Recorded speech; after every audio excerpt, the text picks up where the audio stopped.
یہ مجالس یہ صرف مجالس نہیں ہے، یہ عبادت ہے۔ عبادت بھی ایسی جو باقی تمام مستحب عبادات پر برتری رکھتی ہے، اس لیے کہ یاد اہل البیت، حب اہل البیت، مودت اہل البیت اور عشق اہل البیت وہ اللہ کی عظیم نعمت ہے۔ اگر یہ ہے تو پھر باقی ساری عبادتیں قبول ہیں، اور اگر یہ نہیں ہے تو پھر کچھ بھی نہیں ہے۔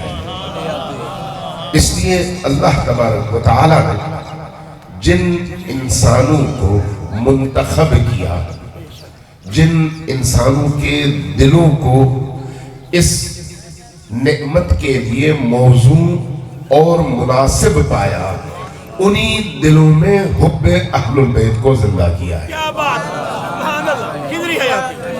یاد رکھیے اہل البیت علیہ السلام کی محبت بازاروں سے خریدی نہیں جا سکتی۔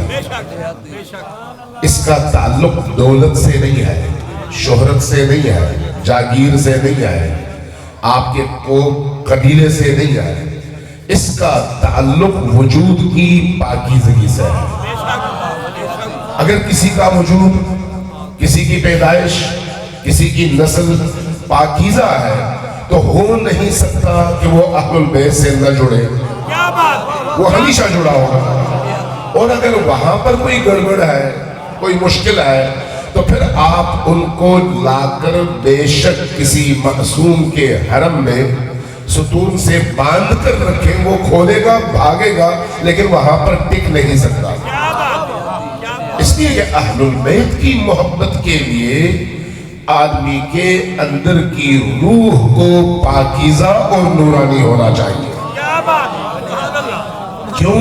اس لیے اہل البیت نور ہے، جو کہ وہ نور ہے، اس لیے جو اس نور سے جڑتا ہے وہ بھی نورانی ہو جاتا ہے۔ اس لیے ان کا ذکر نور ہے، ان کی محبت نور ہے، ان کا گھر نور ہے، ان کا وجود نور ہے، ان کی مودت نور ہے، ان کا عشق نور ہے۔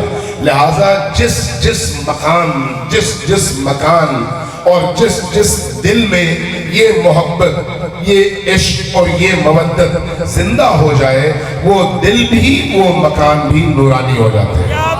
صلوات بھیجئے محمد علیہ۔